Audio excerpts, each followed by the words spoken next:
ভিডিওটি দেখে নিশ্চয়ই আপনারা সকলেই বুঝে গেছেন আমরা কোন পুণ্যধাম থেকে ঘুরে এলাম। আজকের দিনটা হলো শ্রী শ্রী নিত্যানন্দ মহাপ্রভুর 552তম আবির্ভাব তিথি। অন্যান্য দিনের মতন আজকের দিনের সকালটাও আমাদের একইভাবে কেটে যায়। তখনও পর্যন্ত আমরা ভাবিনি আজকে আমরা মহাপ্রভুর কাছে যেতে পারবো। আজ সকাল থেকে বাবার কাজের একটু ব্যস্ততা ছিল, তাই সেই নিয়ে কোনো কথাই হয়নি।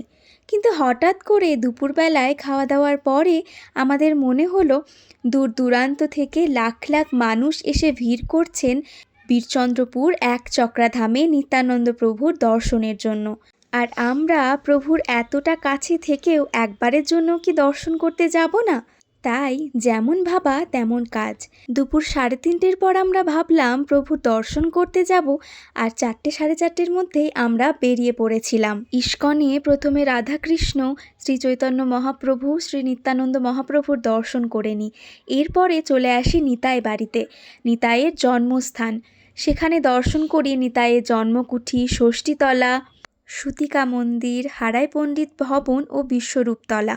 অবশেষে তাই ভিডিওর শেষে বলি, নিতাই গৌর রাধে শ্যাম, হরে কৃষ্ণ হরে রাম।